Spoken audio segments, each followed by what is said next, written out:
gentlemen, boys and girls, children of all ages, welcome to the whatever race did the Bulgaria 7002.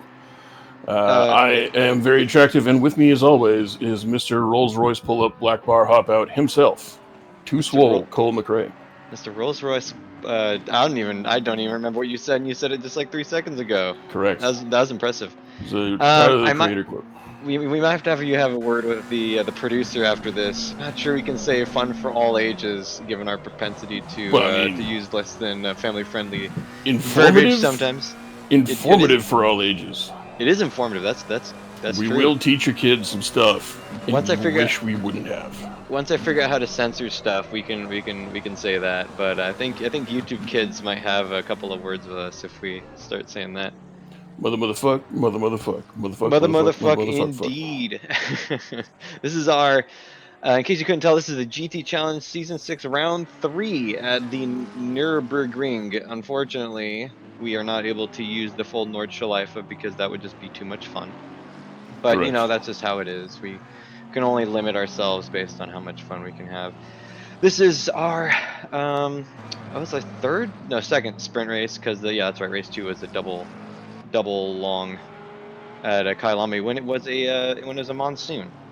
So this will be a little bit easier. It's still got some clouds, but not too shabby. We can see right there Matt Higgs currently sitting on the pole. I bet it's kind of painful. I hear you're not supposed to do that, but you know, Matt Higgs does what Matt Higgs wants. Gross. Well, you know, we don't judge, except for sometimes when we do. Correct. Our race format today will be the standard. Once the qualifying is over, we got a 60-minute, 1-hour race with 1 pit stop required. Only tires, but you can fuel up. There's no penalty for that. We have the same drivers. We got 19, so a slightly bigger field than last time. I believe we had 17. I'm not entirely remembering, but that's okay. No one expects anything of me, so it works out. Indeed, that I haven't heard that meme in a while. Actually, that actually surprises me now I think about it. It's the possibly one of the funniest Russian Badger episodes of all time. Everyone keeps telling me to watch Russian Badger, and by everyone I mean mostly Matt Higgs. He showed me built stupid. You need to look up Rattlesix Dude. Okay, we'll do. I mean, but it is funny. It is funny. I just don't play enough War Thunder to get a lot of them. That is fair. But anyway, so a quick roundup of our standings. First place is Team AXRT. That's Albert Ahona, Javier Castaño Muñiz. That's their second and third in the qualifying right now, the qualifying, if it was bird themed. They got 377 points. Optimum Racing, which is John Kinney, Matt Higgs, and Brandon Baker, is close behind with 345. And Rinaldi Racing with Tommaso Bellino, Marco Bessi, and Gianmarco Silvestri in third with 321. So it's actually really close in the top 3. We normally don't see it that close. I mean, the season kind of just started, but normally it'll see a little bit more of a spread. After them is Overclock Racing, that's John Archie, Max Simmons with 177, and Two Cylinders Racing with Daniel Hernandez and Edgar Ariasa with 57. So really it's a pretty tight battle for the top 3 posiciones. Unfortunately, we have a bad situation for AXRT, although is Brendan Baker in here anywhere? No, it looks like not. Interesting, okay. Never mind, it's not that bad of a situation. Josh McLaughlin, who I forgot to mention, is on that Porsche team with Albert Arjona and Javier Castaño Muñiz. But his wheel has exploded. We're doing the RP thing. His car has exploded. There we go, saved it. That was a close one. And so he's recovering in the hospital right now. And by that I mean he's trying to fix his racing wheel. So he's not there, but it also looks like Brandon Baker is not available. So I was gonna say that's bad for Josh's team, but it turns out they're both even. Do you think there might have been some sabotage there? It's possible. I didn't do it. I mostly didn't do it. Hey, I mean, I mostly wasn't implying you, but you know, if anyone was gonna sabotage it, it would either be you or Josh McLaughlin himself. But that'd be more because he meant to only sabotage Brandon and then accidentally blew up his own car too. Correct. So they're about even, so that's good. Into individual standings, you got Albert Ahona in first place, Matt Higgs in second, a three-way tie for third place, Javier Castaño Muñoz, Marco Bessi, and Max Simmons for third, I suppose technically it is, although the stats say fourth for some reason. Sean Kinney in 1, 2, 3, 4, sixth. He's in sixth. Javier Eugeni seventh, Martin Smith eighth, Jean-Marco Silvestri ninth, and Cliff Hemian Burnett 10th place. And they're all within 100 points of each other, so this order is likely to switch up pretty dramatically. We've actually had finishers all over the place in the last couple of races, so this could be interesting. I forget, I think scoring is the same for the long races and the short races. Actually, I could just check that out. Yep, it is. So it's, even though last round was a double length, it is going to be graded the same. They're not graded on a curve, so you better do well on those AP tests, I suppose. But yeah, so qualifying is wrapping up a little bit. Looks like Albert Arjona and Javier Castaño Muñoz in second and third respectively have gone back out trying to reclaim that pole position from Matt Higgs. They're really close, within a half a second, which is probably the closest margin we have in the entire field. There's some really close ones, never mind, but abso-friggin-lutely. Set them all on fire. I am in favor of that strategy. It'd be like a weird alternate universe strategy of what they did back in the 60s with Le Mans, where they would have to start outside of their car and then run to it and then start the car once the race started. So they'd wave the flag and then they'd all run to their cars and whoever started first basically gets the pole. I vote we do that, except for have them all coated in that petroleum jelly stuff that lets you be on fire but not actually die. Oh yeah. And then they have to get to their car, put themselves out, and then start the car and drive. But the fun part is they don't necessarily have to do it in that order. So whatever is faster, if you put yourself out first and then start the car, or maybe you get in there and then you got your water bottle in the car. You never know. You have to stop, drop, and roll your way all the way to the car. That'd be amazing. Oh yeah, maybe you should start drafting up a proposal to the FIA there. Hell yeah. Could be the 24 Hours of Le Mans 2022 is going to be the most exciting. Let's hope. The third degree burns of Le Mans. Yikes. the 24 lawsuits of Le Mans. Okay, so we got 2.5 minutes left in quali. Looking at Alan Carnelosi. Don't believe he's a member of the team. Marco Bessi is of the Rinaldi Racing Ferrari on the third place team. It'll be interesting to see how this evolves. Last time we went to Kyalami, it was a mess, but not only because of the weather, but also because of penalties. There were quite a few penalties doled out. Several people were not happy with how that works, but stewards have the last word, so get one up you. Albert Ahona in the pits, so he's going to be at the very highest second place. But we'll have to see. It's a much less rainy day, or not rainy at all. Track conditions are optimum, as you can see up in the upper right there, and forecast is only clouds, no sprinkles of any sort. So it's pretty ideal as far as track conditions go, which I think is lame.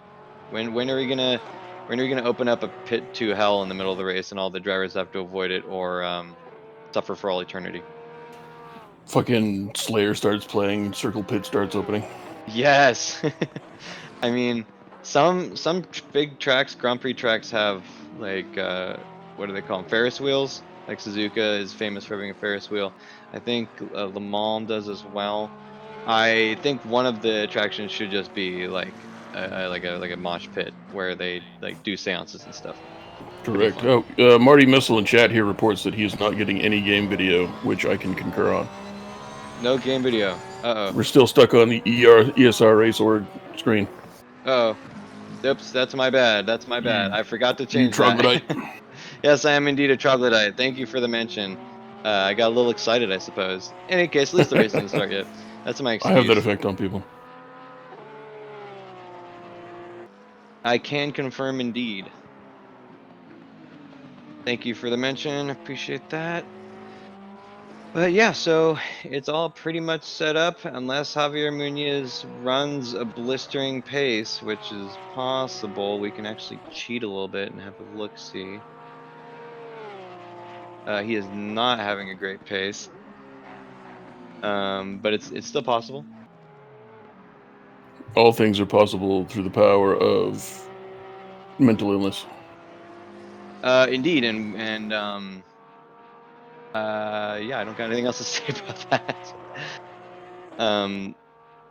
But it's more likely than not he's going to stay in third place, and so with that, our qualifying order, getting a little bit creative over that chicane there. Actually, never mind. I'm gonna hold my breath until we get to the end here, which will be in a couple seconds. Nope. Oh no, he does. He takes second place from Arjona, so, but not enough to topple Senor Higgs. So our qualifying order is officially Matt Higgs, Javier Castaño Munoz, Albert Ahona, Gianmarco Silvestri, Sean Kenny, Marco Bessi, Dominic Turcotte, Max Simmons being strong this season in that NSX, Martin Smith, and Ayrton Arsenault in rounding out our top 10. Of note, we haven't seen Alex shine in 18th place there. We haven't seen him in the few races. I don't think he's been in the championship yet. He's been registered but not shown up. So good to see him. He was a frequenter of last season. So that is indeed good. I believe everybody in the field right now is saying to themselves, how do I reach these Higgs? Well, it's okay. You actually you're looking up. What you got to do is look down. He's a little short, so That is correct. it's easy to reach him. It has come to my attention that he is quite short, so I have nicknamed him the Higme. The Higme. I love it. We've always called him Little Higgs in the past, but trying to find a way to work in Mini Me into that name. I guess Higme is the best way.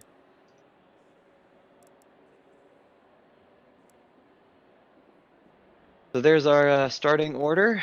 As I said before, it's a 1-hour race at these fine Nurburgrings.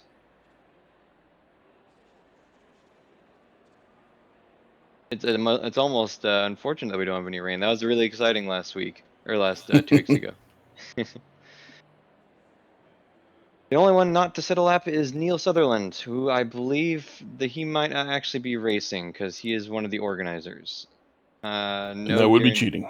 No guarantees on that. Well, I mean, technically, Matt Higgs is also one of the organizers. Just super cheating. Look at where he is in the race. Come on.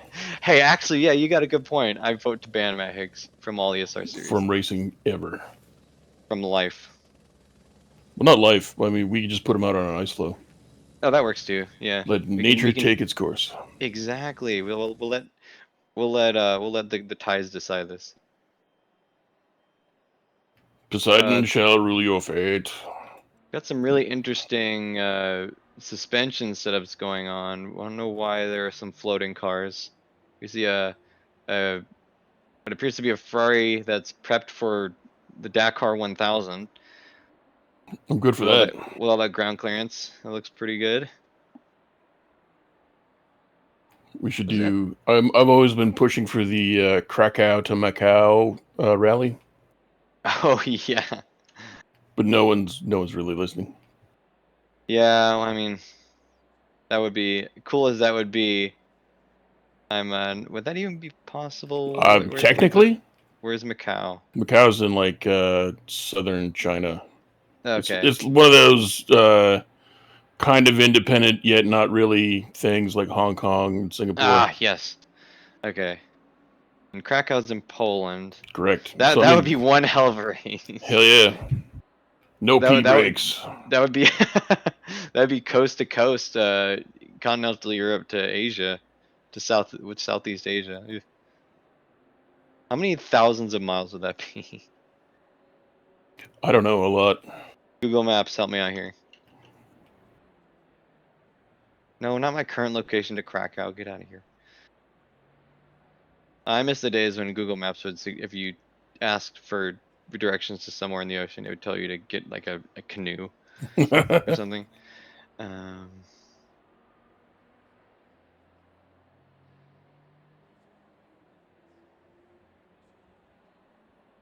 Well, Google Maps can't calculate that. I wonder why. There probably isn't a direct route. That's fair. Yeah, there's probably not a road that connects those, huh? Oh well, I guess maybe that's why they haven't taken the suggestion. It sounds like somebody's just not imaginative enough. Very true. Very true. I mean, racing, racing uh, organizers are not known for their creativity in a lot of these things. Sadly, it is the world we live in.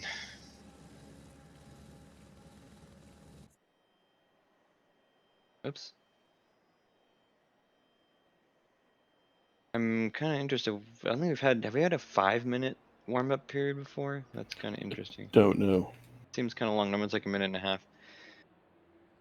A 2-hour warm-up period. Guys, go back to bed. We'll reconvene in the morning.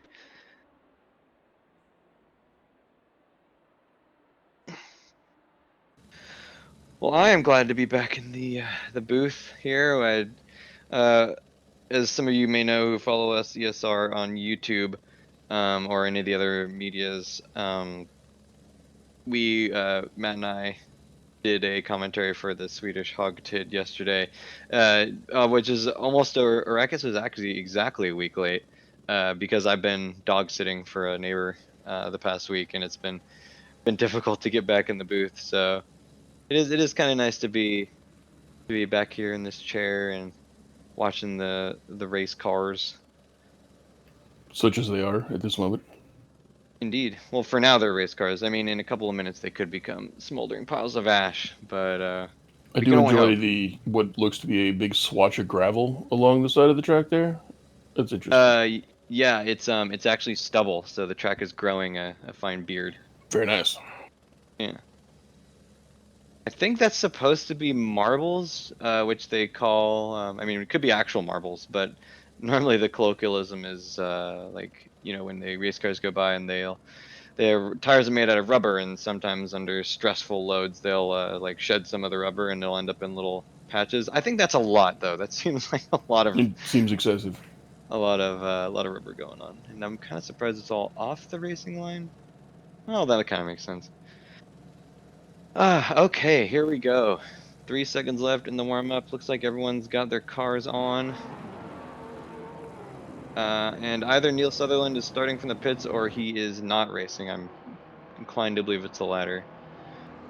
We got a short startup and already they're piling up a little bit. That kind of interesting place to start the rolling lap right before the S's. I'm not sure how much I like that.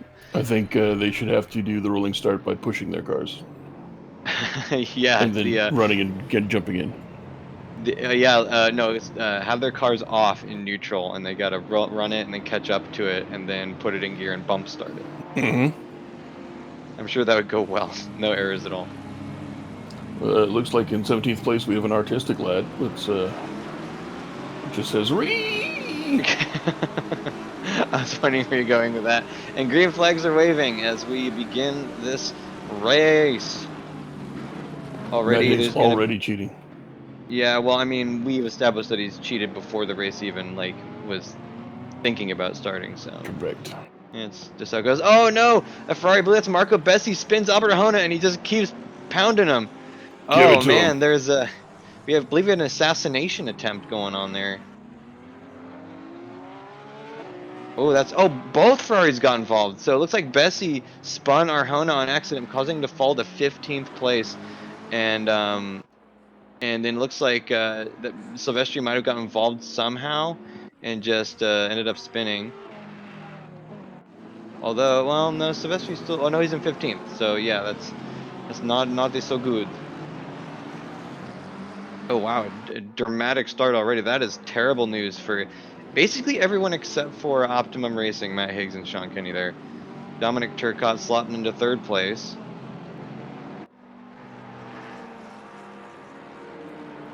That really does raise the question, what is the frequency, Kenny? Oh my gosh. What's the frequency, Kenneth? I'm hooked on Benzedrine.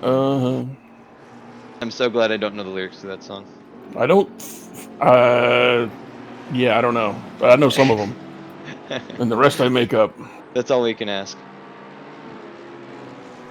So Good old Arnie. big winners out of this: Max Simmons, and really Dominic Turcotte, but also Sean Kenny. They were able to navigate through the field with pretty good precision. That was a dangerous place for that assassination attempt to happen. Looks like Max Simmons gonna maybe go alongside Martin Smith. Not making it happen though. Somehow Javier Eugeni ended up just like hanging out in ninth place and not really making any moves either way, one way or the other. So I guess I mean, it's better than what happened to the Ferraris. Looks like Tommaso Bellino got a little bit screwed up too. He's now sitting 12th. You can get a good look at that, but I assume it was dramatic.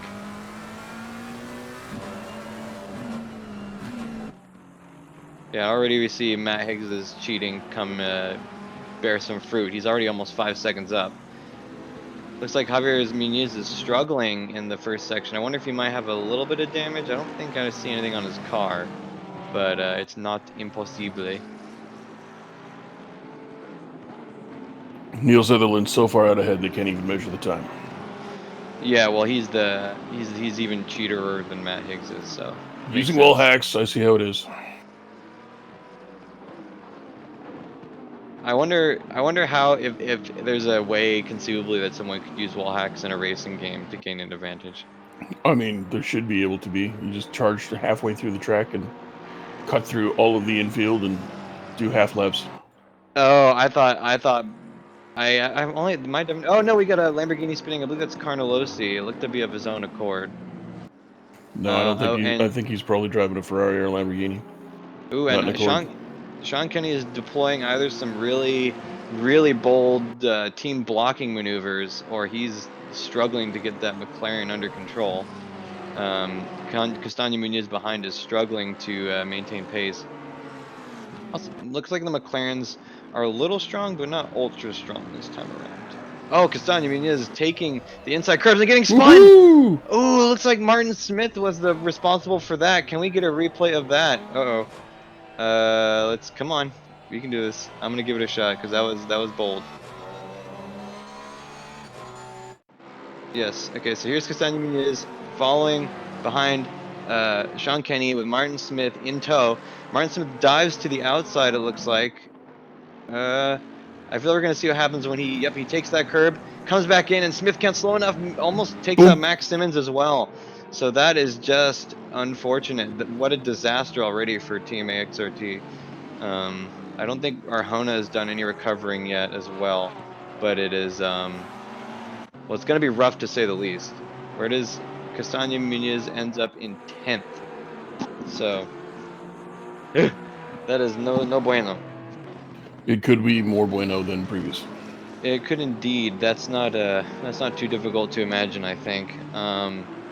We'll have to see. So as we kind of mentioned before, those Porsches, there's the other one we see on screen, with a nasty dent in its ass. I think you should go to a doctor, get that checked out, maybe. But what was I gonna say? Oh yeah, this team is known for their pit stop shenanigans, and they've recovered some pretty nasty from some pretty nasty unlucky incidents with pit stops. So we'll have to see. It's gonna take one heck of a maneuver to get all the way back up to contention with Optima Motorsports. So now all of a sudden Dominic Turcotte is in second with Sean Kenny, the other McLaren, in third.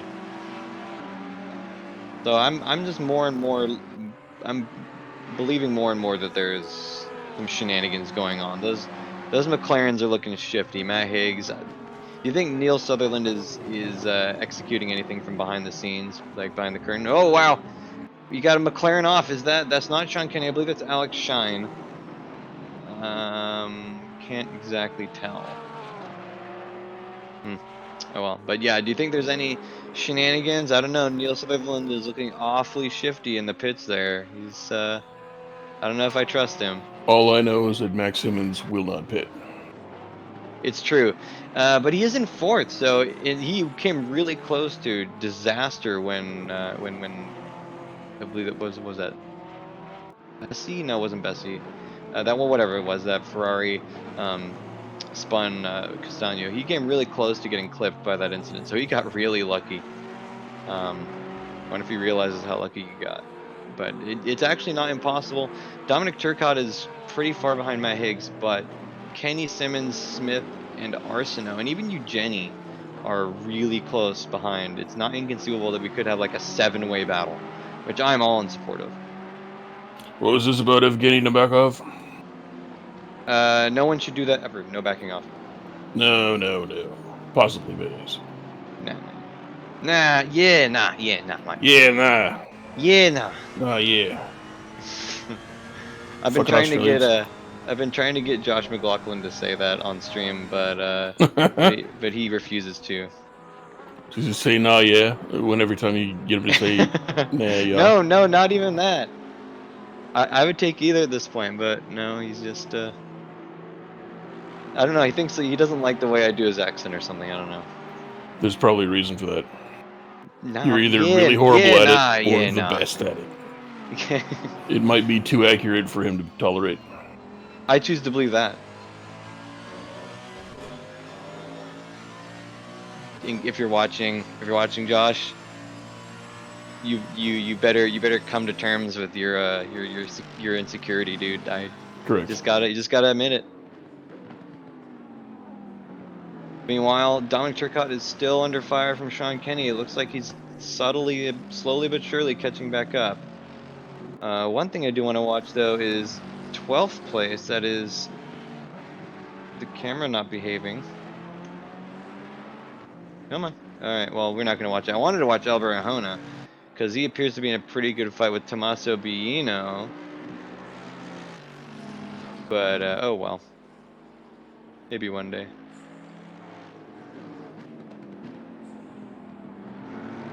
There you go. Oh wow, we just got the end of some drama. Looks like Arjona went a little bit wide. Let's see if we can. Oh wow, so something is going really wrong. I don't know if that's I think that was Muniz's car. Was that Castagna Muniz? Maybe. So we did a little replay here. This is no, that's Arjona's car. That's the number 12. So we're gonna see what happens. Oh, an Aston Martin slid across the track and clipped one of the Ferraris.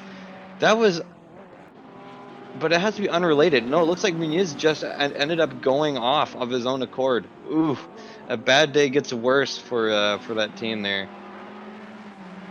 Wonder exactly what's going on. Normally they're very strong, even in these kind of adverse scenarios. But maybe it's just an off week. I'm glad I was able to regain control of the cameraman when I did. We pay this guy too much, I think. As Danger Zone plays softly in the background. Highway to the pit lane. Zone? Oh, yeah, pit lane. Yep, you're right. That's really the Danger Zone. Yeah, we're gonna take seven pits immediately, probably. I don't know. It seems like every part of this track is pretty dangerous right now, if I'm honest. Life in the pit lane surely make you lose your mind. Life in the pit lane. Don't speed too much, you'll get a fine. Oh Whoa! no! Ferrari on Ferrari violence. Marco Bessi demolishes his teammate, Tommaso Bellino. At least I think they're on a team. The cars are the same color. I'm pretty sure they are. Yep, they are on the same team. Can confirm. So ooh, that was not kosher. It looked like Bessi just broke himself and elected to try and cut the corner as hard as he could to avoid contact with his teammate. I'm not entirely sure. But anyway, Sean Kenny is got Dominic Turcotte on the ropes. Only a quarter of a second. It looks like Turcotte might be struggling just with the track. Oh, he ate one of those curbs really good there. Max Simmons is also catching up with no small amount of fervor there. Even Martin Smith behind is not losing any space in front. They are on board with Sean Kenny. Targeting. We have missile lock fire. Exactly. Sean, you switched off your targeting computer. What's wrong? I don't know. That movie is a lot different if Luke's name was Sean instead. That would be true, yeah. No, What if Sean. his name was I Dave? am Dave Skywalker. Put up, Dave. I don't know if I could take that movie anywhere near Absolutely as not. seriously. It would make more sense in the sequel trilogy, the more recent ones. Because I haven't seen. There's a couple that I haven't seen, and I don't know if I want to. Oh, have you seen episode 8 or 9? Wait, no, I yeah, 8 or don't 9. think so. The last one I watched in story mode was the one where Han got killed. Oh, that was 7. Okay, so yeah, I So haven't seen 8 or 9, but I've seen Rogue One, and I've seen the Han Solo. the spin-off one. Yeah, so I've seen the side quest, but not the main story mode. I love the way you refer to those. Wow, Max Simmons' visor is neon green. That thing is glowing. Can you see that thing from space? Probably. Probably. Wow. As a snow skier, I can say that if my visor looked like that, I would probably be blind to green colors by the time I get out of the car. um, but yeah, you're not missing too much. I mean, I'm not going to start a debate on the Star Wars movies, but it's a popular opinion that they're not very good. That 8 and 9s particularly.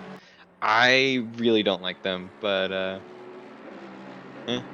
I'll put it this way: Dave Skywalker, as his name, makes more sense with the context of 8 and 9. He is a considerably lamer character than Yeah. he is in the old ones.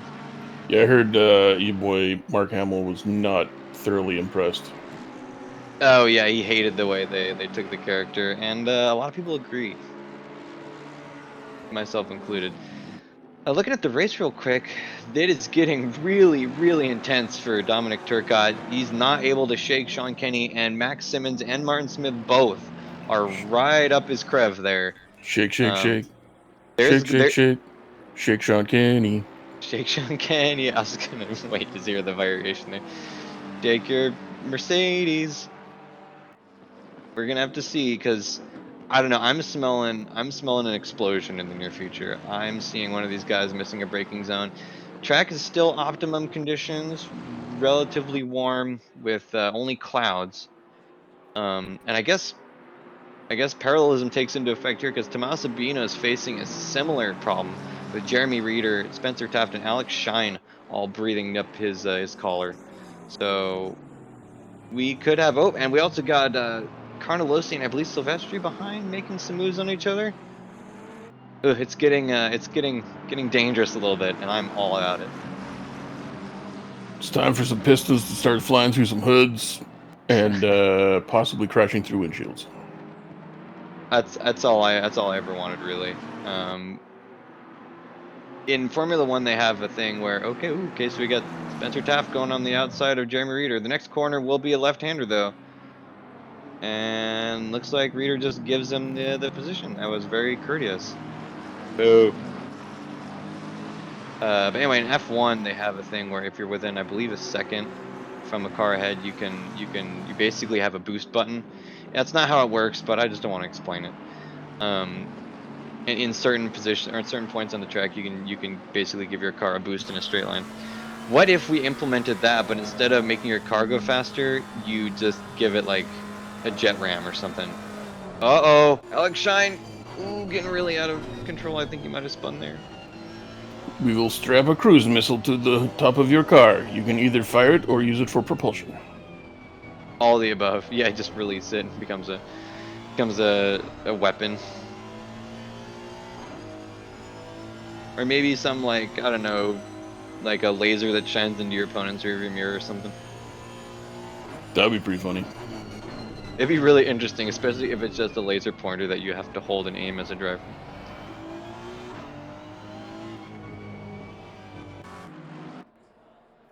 So yeah, there's tons of pressure going on in a lot of places, but it looks like no one's really cracking. We saw Alex Shine, and who's now in the pits. I think he might have retired.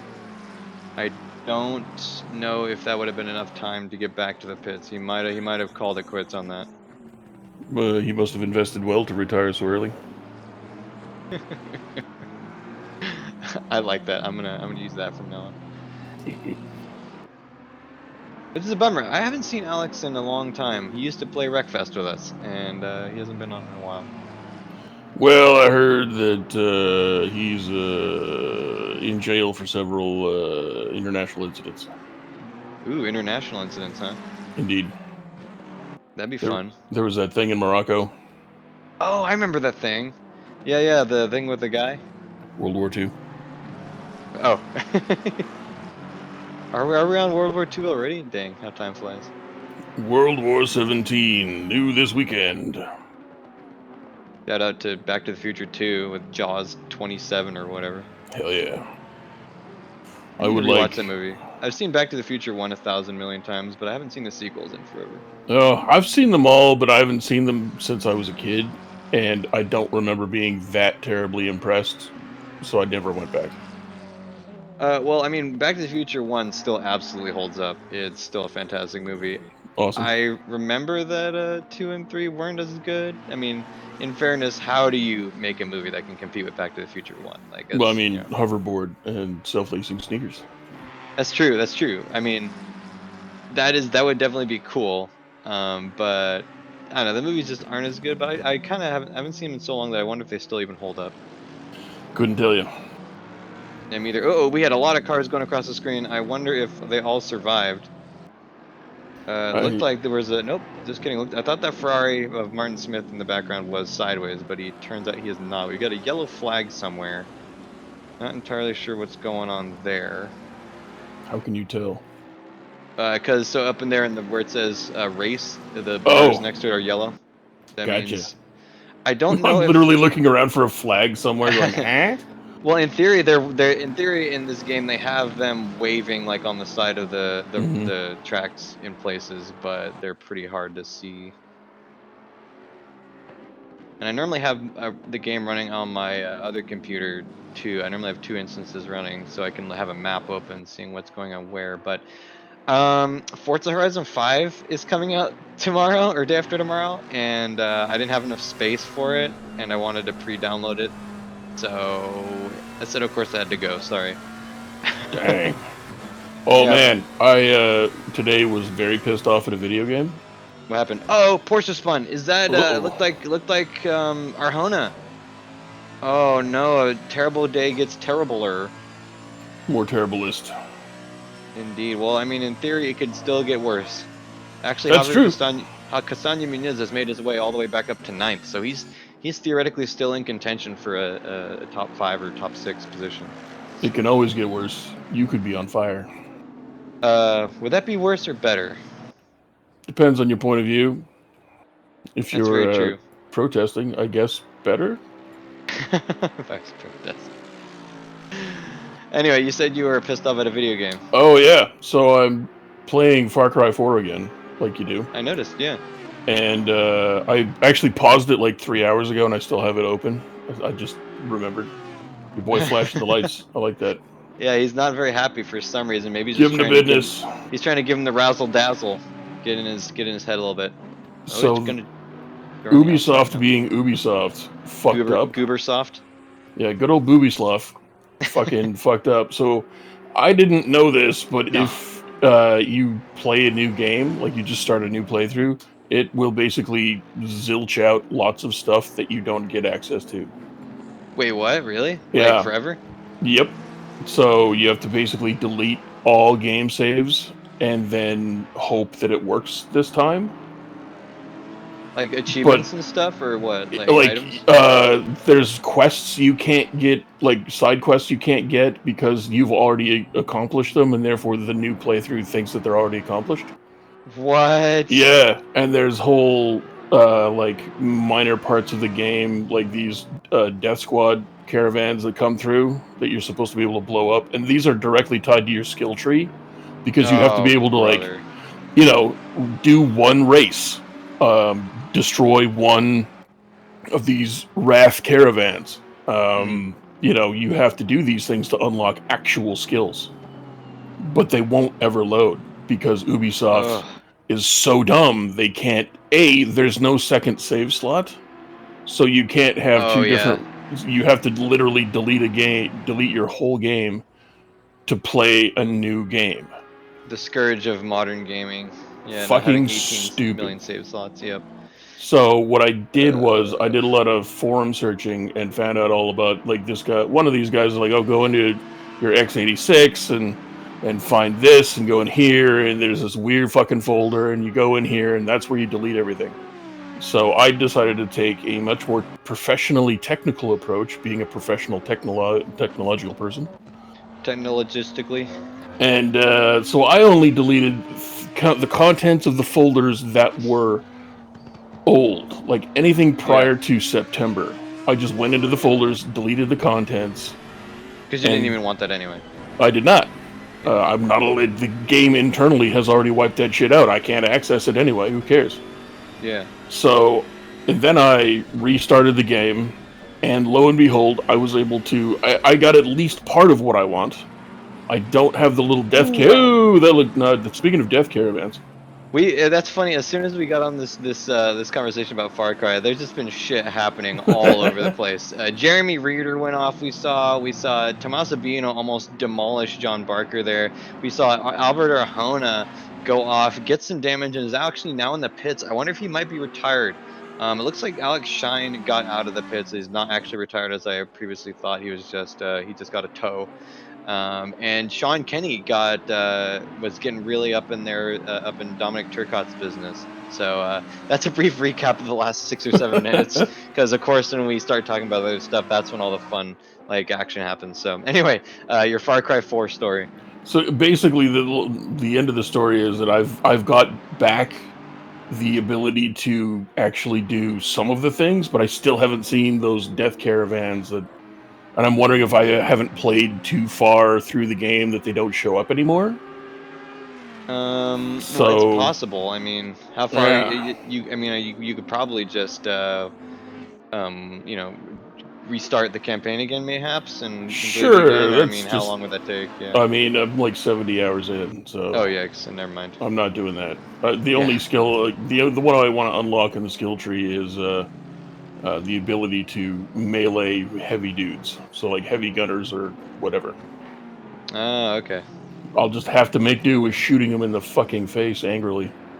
I don't know, but that doesn't quite have the same Yeah, catharsis. Uh, stabbing a dude in the neck that's covered in body armor and toting a fucking LMG. It's a very satisfying. well, I gotta say, like, one thing that people didn't like, or some, I won't say people didn't, but some of the reviewers didn't like about Doom and Doom Eternal, the newer ones, was the glory kills. First of all, shout out to the name Glory Kill. Whoever came up with that name is just, mwah, I want to kiss you. That's beautiful. But also, people were like not super happy because it was basically quick time events, and while ordinarily I'd be on that same side, also they're just fucking awesome. Like, have you Mhm. played Doom 2016 or Doom Eternal? No, I can't remember which one. I do own one, and the opening tutorial thing has a vaguely impossible bullshit crouch jump barrel roll to get through an object, like through a destroyed part of a plane. And yeah, I literally played the game for 10 minutes, couldn't do what they wanted me to do, and just deleted it. Oh wow. I can't. I haven't played very much of Doom Eternal. I don't own the game. I do own Doom 2016, and I don't think that's in Doom 2016. But Oh, I was thinking of could be. Wolfenstein. My bad. My brain Oh, okay. in my brain in back in my day we had Doom and Back in my Wolfenstein, and we played them on the X86 with the turbo day. button. Commodore 64. Yeah, so Doom, Wolfenstein, and Quake and Hexen are all like They all kind of merged blur in my together for you. mind. Yeah, Yeah. That's understandable. but no, I've Um. not played the Dooms. I Oh, probably okay. should. Well, you absolutely should. I personally prefer Doom 2016, just because it's a little more raw. Doom Eternal, it's they have the approach where it's just the old. It's like it's the sequel thing where it's just the same as the prequel, but or the previous game, but more, Ah, which is normally fine. But I think they kind of just add kind of just they add stuff that makes it so complicated that takes away. I know it's not really that difficult, but to me it's just more distracting than anything. In my opinion, Doom 2016 is just more pure. But anyway, they have this thing where if you damage an enemy enough, they'll kind of stagger, or if you damage them hard enough, they'll kind of stagger, kind of like jibbing, you know, where if you overkill someone enough, they'll just explode. But if you hit them hard enough, essentially they'll stagger, and you can get close to them and press a button, and you'll do just an astonishingly gory, brutal, like melee, rip their guts out, you know, slice their head in half as their brain jiggles around and stuff, and it's just totally brutal. And a lot of people don't like those because, you know, wouldn't you just rather kill them? I don't know. I think that one of those things is so just awesome that it makes up for it.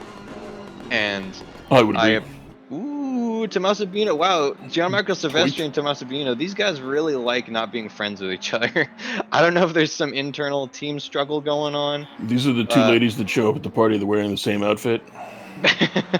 Well, except for in this one, they're purposefully wearing the same outfit. Like that's the whole point. It's like if you're come in a uniform to a work event and you guys get mad for wearing the same outfit, it's like, well, I mean, you guys do you. But also having a little bit of trouble staying on the track.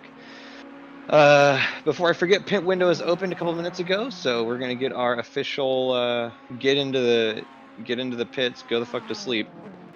Max Simmons has promptly turned that notification off. I was just gonna make a mention of that. Max Simmons will definitely be the last one in there.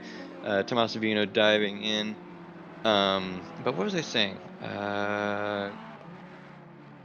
I'm trying to remember. Oh yeah, it was about glory kills. Well, anyway, how did that pertain to Far Cry? I forget. They're all glory kills are awesome. You guys should give them more of a chance. Is what I'm saying. Correct. But yeah, Ubisoft and I totally agree with you on a lot of that stuff. Like, I used to play a lot of Rainbow Six Siege, which is another Ubisoft title. Yep. And in its 18 years of being out, they've just made it worse and worse and worse. And it's still fun enough, but just their mismanagement strategies are legendary. I always meant to get more into Rainbow Six Siege, and I've played it, I don't know, a dozen times maybe, spread out over years. But the thing is that I have I'm still a newbie, and I have almost none of the characters unlocked, and that's like that's the big stumbling block. I always show up as like, oh, I have all the basic shit. Well, fuck this. Yeah, I mean, so they do a fairly good job of balancing things for the most part. There are some that have been nerfed into oblivion and no one quite understands why. And then there are other characters that have just remained strong for basically ad infinitum. But for the most part, they do a good job of character balance.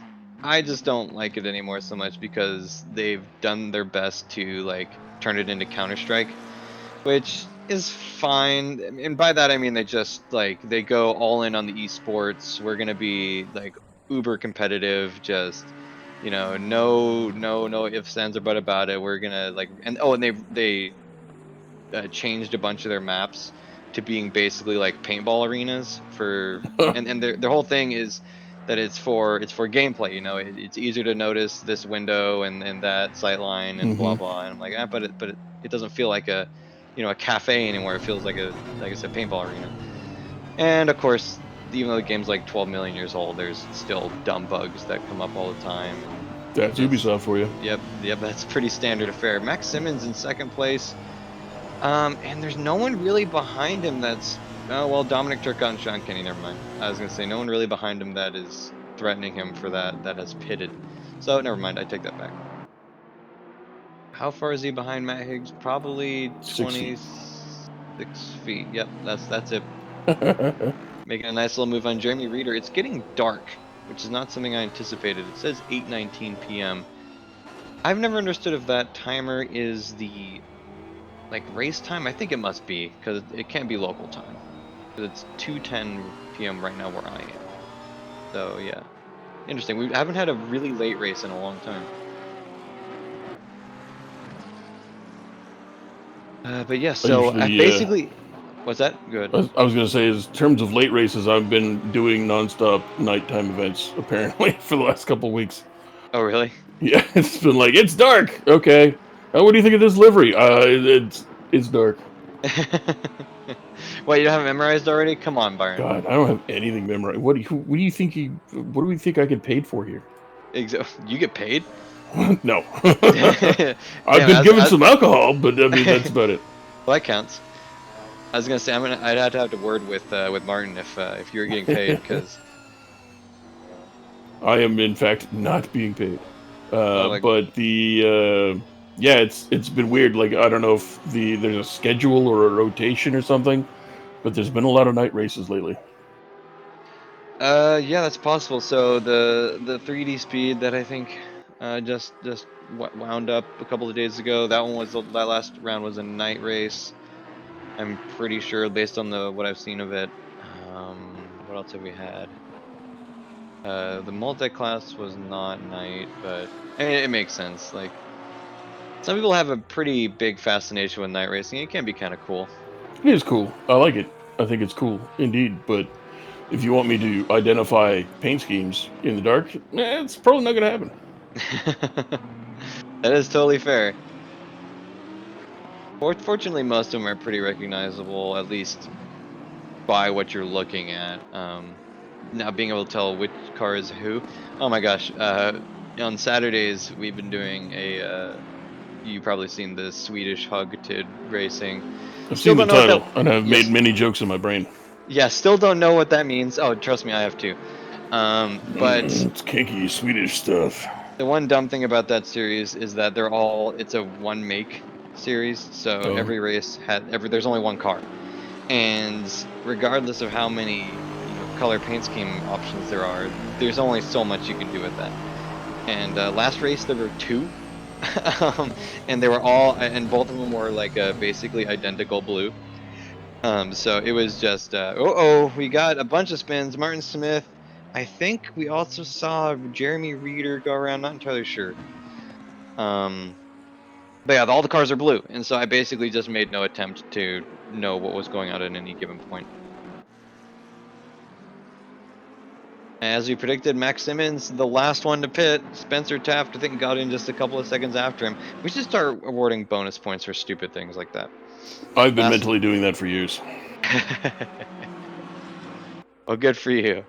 I think we should do something official with it, just to, I don't know, like I think we should start doing a Wreckfest series. Like actually, ooh, Martin Smith getting really unstable over the chicane there. That was a good recovery though.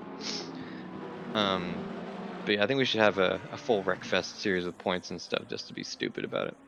Although actually maybe that'd be a bad idea, because I think half the point of that is just that no one cares, or you don't need to care. I would just make up the point system. It'd be like, whose line is it anyway? Everything is made up and the points don't matter. Correct. Ooh, we're seeing Max Simmons get really racy with Dominic Turcotte here. Turcotte's currently in second, so Max Simmons is battling, and everyone's done their pits now. So Simmons is actually battling for second place here. Max has done really well in the last couple races. In the multi-class yesterday, I believe he was second in his class. So that's good. I was on a team with him, and I did horribly. I crashed out. So that was not quite so good for me. But But yeah, did you do it so with style? Did you go flying through the air and cartwheeling around? I did, well, as much as I could expect to, I believe. I was following Ariel Zatoni, and was following him way too close because I was trying to make a move on him, and I went over a curb and went two-wheeling for a ways, and then had a pretty dramatic spin. Ha-cha-cha. Not as dramatic as it could be. I've had races at actually this track where I've gone two-wheeling and done rolls and stuff. So I'll give it a 5 out of 10. Solid, but not the most dramatic ever. Not 5 out of 7. Not 5 out of 7, no. 1.7 out of 10. That's one thing I'll never get. Okay, so really mini rant from Cole here. Uh-huh. Why do people do like point, decimal numbers on scales of 5? Like I don't know. if you need more numbers, just make it out of 100 or Yeah. 10 or something. Or Well, I'm I don't good know. with like half. Give yourself a half, whatever. You get a 4.5 out of 5. I It's as suppose close. It's as close to perfect as you're gonna get, but not quite perfect. that's fair. I But can dig like that. I don't know, even on like IGN and stuff, and not that I put any stock in stuff that IGN says, Yeah. but whenever I say like it's a 4.7 or like a 3.7, it's like, well, I mean, can you just say 4, like, or make it out of 10 or Yeah. something? I don't know. I don't know. Depends on how specific you want to get, I guess, or how specific your particular rating system is. I Like if you're suppose, gonna give, but then just make it out of 100 or something. yeah. I mean, but if you say you got like, say you got a thing out of 5, and Mm. you've got 5 different criteria, so you get 1 point per criteria. And say you don't like, I don't know, gameplay, but it's like the gameplay is pretty good, but it's not great, so you get like a instead of a full point, you get like 0.7.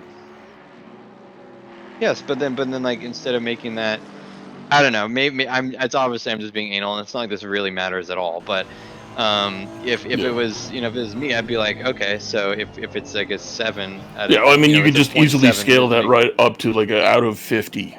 So you exactly. get like 10 points for this. Oh, you didn't. It's not worth the full 10 points. You get 7 points. So you end Yeah. up with like a 47 out of 50. Well, and there's a point at which, no pun intended, but there's a point at which you like you can scale it up, and it just and it's like, okay, well, I'm not. It's not going to be a like a a 17.9. Like it's like, Yeah. okay, I mean 18. So there's a point at which pedantism is will just not will just be Ba-dum, overruled. I ba-dum, just noticed ba-dum, Max Simmons' ba-dum, nice ba-dum, ba-dum, green. ba-dum. Oh no. Listen, notice Max Simmons' nice green lights on top of his car. Looks kind of fun. I need somebody with a police light on the top. Is that legal? I Probably don't not. know, but I don't care. But yeah, anyway, mini rant over. It doesn't really matter. I don't really pay attention to numbered reviews anyway. But That's fair. I can see the point of being like, and if But it's like, and for some reason we as a society like 5 as a rating system, like 5 stars, right? Stars is always the big yeah, metric. And I get it. If you had 100 stars, it's like, okay, that's that's a lot of chill out, stars, dude. dog. Yeah, exactly, dude. There's Had a 5-star notebook in elementary school. there's a professional wrestling journalist named Dave Meltzer, and he is the man. He is the Siskel and Ebert of professional wrestling. Nice. So he'll watch matches and he'll give them star ratings, and it's like it's 5-star. If you have a 5-star match, you have had the best wrestling match that's ever been. And he might hand out a couple a year, but like once you have a 5-star match, you're like You peaked. you are now officially on the map of very excellent wrestlers. Yeah. And he broke his own scale a couple times. Really? Yeah, so, and you can ask Mio, and I have the matches here.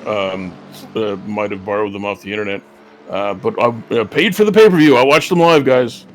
Um, but there were for about a 2-year period, Kenny Omega and Kazuchika Okada had a series of matches that absolutely broke wrestling. Like they were, and he justified giving them such high. He gave one of them the very first one. He gave a 6 out of 5.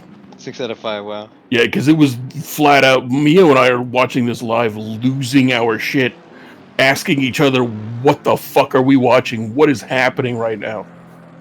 And I think he releases them every week or every 2 weeks or something like that. So we're just sitting around like bouncing off the walls, waiting like what's Big Papa Meltzer gonna say? What's Meltzer gonna say? What's Meltzer gonna say? Then it comes out with 6, and I'm just like, yep, that's justified. You guys like, yeah. That's It almost totally adds to the justified. hypes.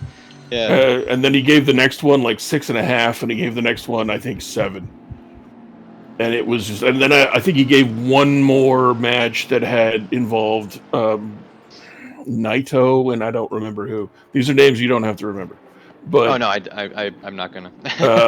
but I think there was one more match like 5 or 6 months later that he gave another like very like 5.5 out of. but and people got on his ass. Like, they just went after him. Like, how dare you do this? Yada yada yada. 5 stars. Come on, that's the. What are you doing to yourself? What are you doing to, like, your legacy? Like, they went after him based on legacy. Wow, damn.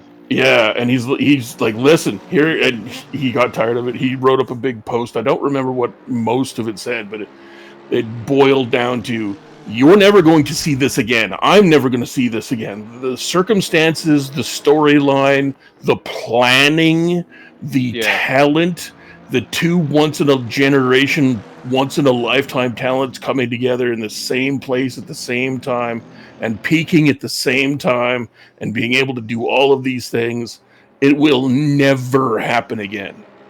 And that's why they're scored that's high. Yeah. Well, I can totally, well, I can't relate, but I can totally see how, like, that'd be worthwhile to do something like that, just because, yeah, if it's something of such significance that it's almost historical, right? Or sometimes it is literally historical. Like, you know, we're making history here. Like, yeah, you can justify, and I'm sure part of it is just hype, you know, like, it's like, oh, it's a 6 out of 5. Oh, Max Simmons getting really racy with Sean Kenny, or Dominic Turcotte with Sean Kenny in the background. Sorry, I had to interrupt for that. That's all right. Well, oh, I mean, but I mean, my gosh, he got past them both. Well done. Yeah, we're gonna have to watch. We're gonna have to watch on this for a while. Anyway. So yeah, like the lead up to that, like 6 months prior to the original 6-star match, was Kenny Omega's run through the G1 Climax, which is a tournament New Japan holds every August, and then finishes in September. So he got to the semifinals, and like, so no Gaijin has ever won the G1. No white dude, nobody outside of Japan has ever won this fucking tournament. Never. Oh, Max Simmons with a spin. Oh, on no! The last corner. Shouldn't have pitted so late. Yeah, maybe so. It looks like he hit a wall too there. Oh, that puts him immediately down. Pretty dark. I don't think we could tell. Might have been a Buffalo. Yeah, it could have been a Buffalo. I would blame the North German waterfowl. Correct. I hear they're migrating this time of year. The Aurochs have re-arrived.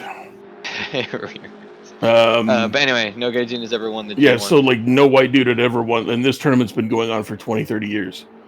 And Hulk Hogan's been in it. Fucking Brock Lesnar's been in it. You know, no one's ever. Names, big names. And so he gets to the semifinals, and Omega had a match with, I think it was Goto. Anyway, it doesn't matter. He had a match in the semifinals. Or like the finals for his block, because it's separated in A and B blocks like a tournament. Okay. And so the finals for his block was scored 4 3/4 out of 5. Wow. And then the very next night is the finals against the winner of the other block, and that was a 5-star match.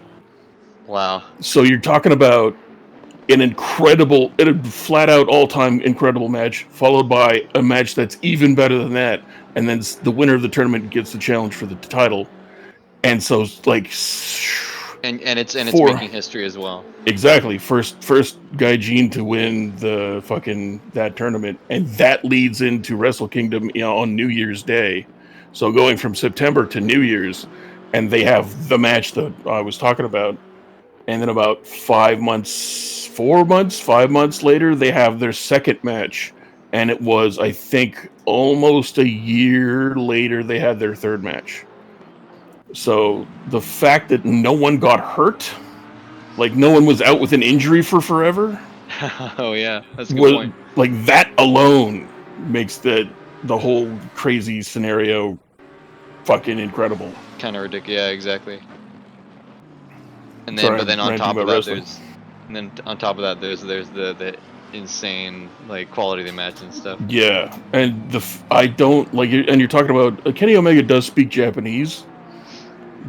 Who's from Winnipeg, by the way. Winnipeg Mafia represent. Nice. There's like a clique of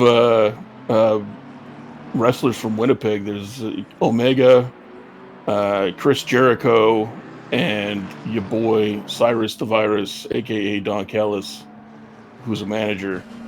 And you're talking about some of the best, smartest, most in touch wrestlers and people in wrestling. of all time just so happened to come out of Winnipeg all in one generation. Damn, that has to be quite the hell of a coincidence. It's really weird. No one's really sure how it works. And if Mio's ever listening to this, he could probably point out more things or more people that were from Winnipeg. But it's just sort of it's a strange coincidence, and wrestling's much better for it. Yeah, well, I mean, it certainly sounds like it. It sounds like a lot of historic event came out of it. So at the very least, there's you can be thankful for that. I was, all 3 times I was literally losing my mind. I could not understand what I was watching. That explains so much about how you are currently. No, I'm just correct. I can blame Kenny Omega for all of my trauma. That sounds fair based on what you've told me so far. I mean, I don't blame it at all. Like that seems totally reasonable. I probably would have as well. Correct.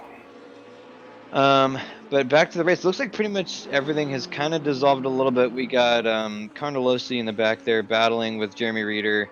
And I was just gonna make a note. Javier Eugeni, you've only been here for one race in this season, but going back to like season 2, even when I started, and Matt Higgs actually and I were talking the other day about just the old days when I mean, sure, it's not old for you, but back when we kind of like first introduced ESR and stuff. Javier Eugeni always starts okay to mediocre, and then just magically appears in the top 5 or in the top at least 7. And sure enough, here he is. Started I think 13th, and kind of just did a Dragon Ball Z teleport move and ended up in 4th. With basically out any fanfare. He hasn't really done anything that at least that's been on camera. This little break, we see Martin Smith, who had a pit stop and then got a stop and go penalty after that, so that's not too happy for the Ferrari team. Jeremy Reeder was holding up Matt Higgs, who was lapping him, and they came together a little bit, but no harm, no foul, looks like. Now currently doing the battle with Carnelossi, I mentioned earlier. But yeah, Javier Eugeni, he was sick, I think 2 weeks ago, and still ended up in 5th, I believe. And then now he's in 4th. So I mean, the Magic Man is still working as a Magic, and in that BMW, which is pretty well known to not be a very strong car in this field, but yet he does it. So tip of the hat. Maximin's still holding on to 5th place. So as we get into our last 10 minutes, that's kind of where we are. I'm trying to think if and that's kind of a little bit of a departure from the whole like decimals in rating systems and stuff. We don't see very many like you, I think you called it breaking the scoring, right? Or something like that, where it's like, it's a 6 out of 5 or whatever. Break your own scale, yeah. Yeah, exactly. I mean, like, middle schoolers and stuff will do that all the time. Like, whoa, it's an 11 out of 10 kind of thing. But I think that could be kind of a cool, or maybe if not cool, at least effective strategy, provided you don't do that too much. I mean, yeah, it has to be very important. I don't watch a lot of television media that rates matches and stuff based on goodness and stuff. I mean, it's just kind of the way it is. But I think that's kind of neat, actually. But then, yeah, there is the danger of having it, okay, so how do we do this without it being, okay, well, now everything's a 6 out of 5, Yeah. Yeah, it's got to be something that is extremely important. And historic event. Exactly. It has to be something on that level. It can't be just wow, that was really cool. 13 out of 10. Yeah, I think in an old show I used to watch when I was little, Ultimate Warrior, or no, Deadliest Warrior, my bad. They would call it the X Factor, and that's a term that's been used all over the place. But yeah, I mean, it really does make sense in some of these cases.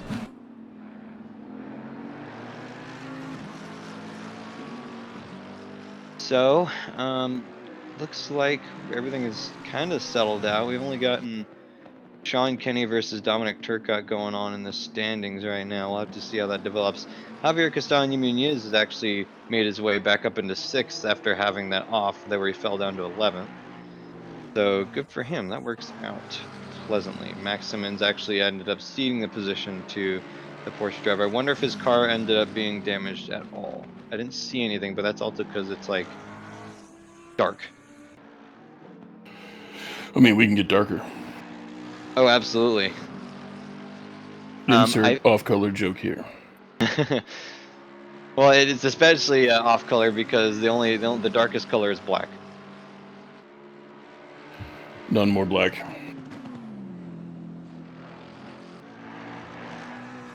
So looking a little bit into the future here, Martin Smith going into pits yet again to clear that penalty.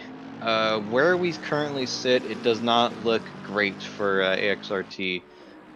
Is Arjona even still there? I don't know. He's out of there. So yeah, Albert Arjona retired from the race at some point when I wasn't paying attention a little bit. Ooh, that is definitely not what you want to see. Matt Higgs and Sean Kenny in first and third.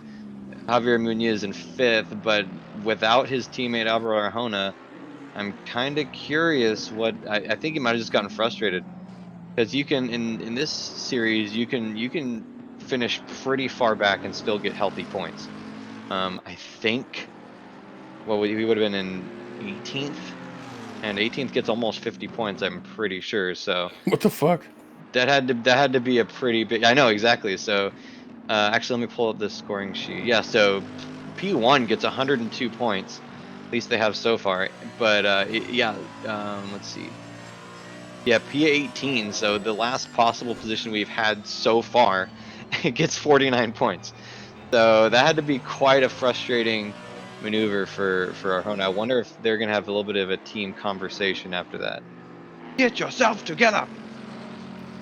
Put your shit all in a backpack and take it to the shit museum or whatever you want to do with it. Get out your phone and call the ambulance because I don't want to hear it. Amber lamps. Yeah. Oh, Black Betty. Amber lamps. Has that thing got 8 gears? What was going on there? Great question. What's the blue meter on the top there? Oh, that's revs. So that's thousands of revs. I don't think the Mercedes engine can go to 8,000. I think it goes to 7,000 maybe. But the revolutions will not be televised.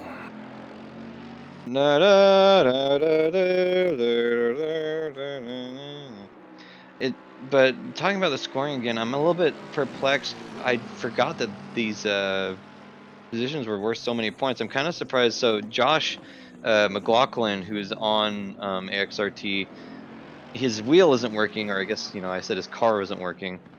But even with that, I mean, surely you could even use a keyboard and just exist in the race and just finish it, and get some pretty good points. Ditto with because I mean maybe Brandon Baker on the McLaren team is not here, or he's otherwise busy. But I see Josh McLaughlin right now on War Thunder. So, and I know he doesn't play that with a keyboard, so he's got to have a controller or at least something. So I wonder if maybe they'll have a they're all gonna have a nice healthy constructive team discussion. We'll put it that way. Maybe with a little bit of threats. I think they're gonna throw toasters at each other. Why specifically toasters? Because the mental image that sprung into my head was hilarious. That's true. That's true. Can you imagine the noise? I mean, have you ever knocked a toaster over? That I have, and it makes quite the frightening racket. An incredible amount of noise, but they're mostly hollow. So I mean, the sound of toaster hitting somebody else, and plus they usually shatter, and then plastic goes everywhere. I can see toasters being a pretty ideal object to throw at someone. Like a bunch of guys in a room heaving toasters at each other. The incredible noise and the lack of damage means it would be going on for quite a while.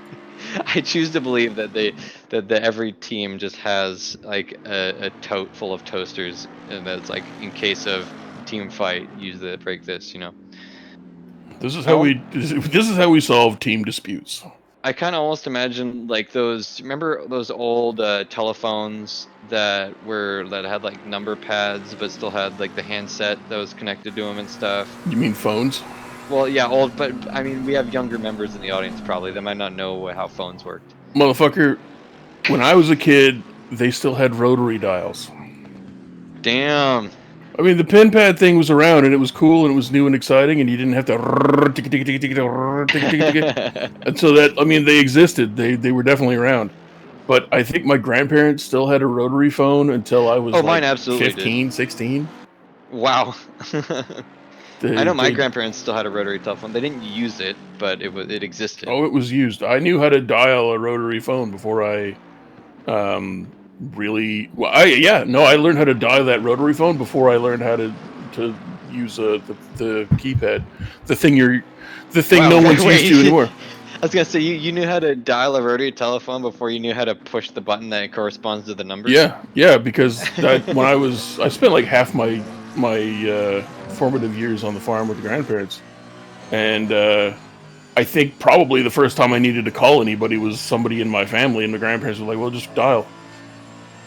That's what it means, Interesting. kids. Dial the phone because it Oh had a yeah, dial. I never thought about that way, but that Just totally makes sense. dial them up, and if you fucked it up, you Oh know how God, frustrating it God is to help like you. beep beep beep beep up. Fuck shit. Okay, starting Yeah, again. Beep beep boop yeah. boop. Oh, the If you rotary were telephones are the worst. dialing the phone and you missed or you fucked up a number, bro, Yeah, good luck. God help you. hang up and start that shit. And if it was like the last number, bro, Oh yeah, you're just giving up on that call. You're going straight to bed. it's not important. I don't need to do that again. Yeah, that's when you start asking yourself, do I really need to call this person? Yeah, Why can't texting be invented yet? correct. That is so interesting. I mean, the only reason I knew how to use a rotary telephone is because I was like, Grandpa, how in the hell do you use this thing? Like, I never actually needed to use it, but You that's so stick your interesting. finger in the hole and you drag it all the way to the top, and then you wait. Are we still talking about phones? It kind of got hot in here. Maybe Ooh. I could say it a little lower and slower if you like. That reminds me of what was it? Like Austin Powers 2. Have you seen that? You've seen that movie, right? You have to Yeah. have. Okay. When he's given Austin's given Felicity like a massage or whatever, but he lost his mojo, so he's being kind of awkward about it. And he's like, "How's this?" And she's like, "Low." Or no, he said, uh, he's like, "How does that feel, baby?" And she's like, "Lower." And he's like, "How does that feel, baby?" Set a flashback to that. Um, I, but no, of course, immediately flashed to Futurama with Zap Brannigan and Kiff in the oh shower. yes. Oh god. Lower, Lower, lower, too too low, low. lower. Too low, lower. Yeah, Well, that's good times. That's one of my favorite shows.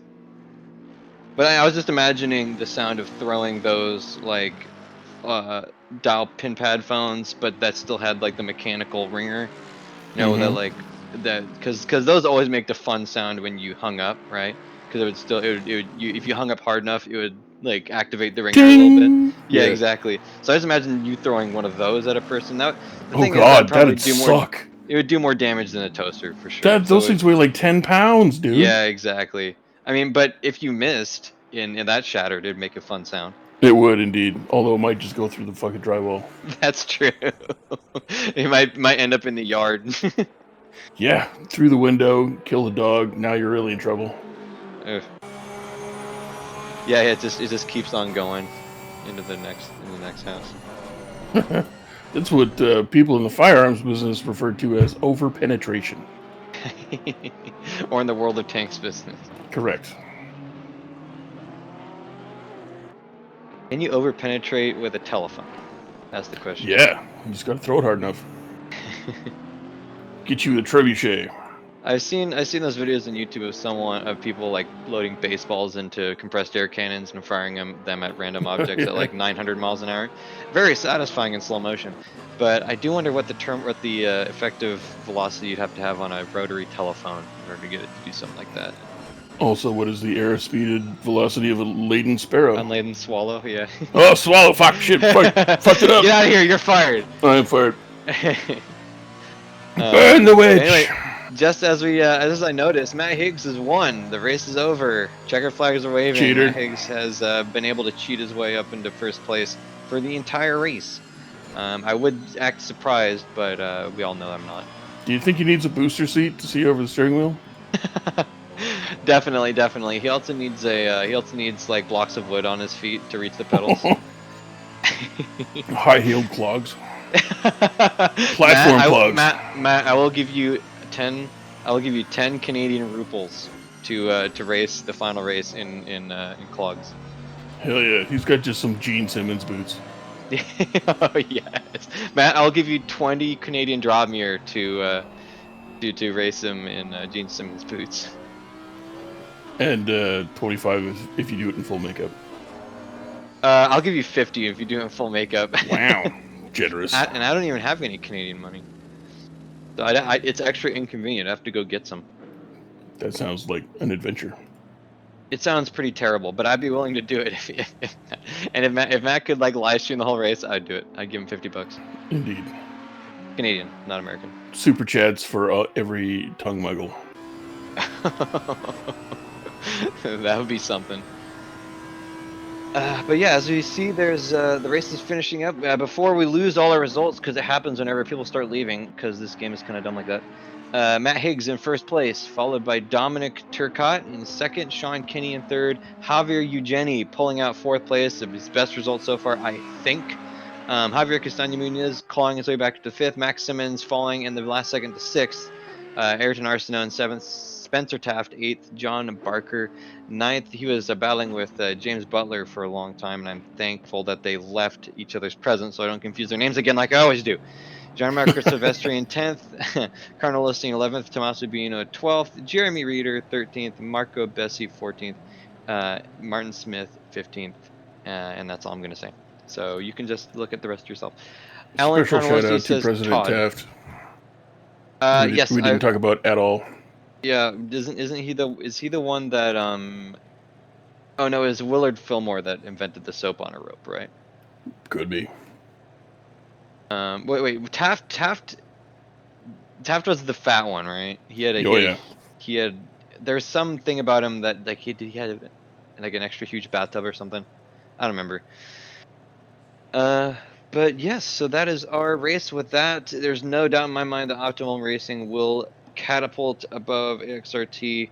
There's actually potential that Overclocked with John Archie and Max Simmons will overtake Rinaldi Racing with Marco Bessi, Tommaso Bino, and Gianmarco Silvestri. Although, actually, never mind. It's unlikely. In any case, our next race is at I had it pulled up on my screen. There we go. It's at Donnington, and it is our only multiple sprint race of the season. So it will be definitely exciting to say the least. It's going to be a long one though, so buckle in. We got two races, 30 minutes each, with no pit stop in between them. But we're also going to have qualifying sessions in between. So it's going to be rapid fire goodness. Brought right here at Donington GP for you guys. Fingers crossed that it's raining again. Make sure to pit early and pit often.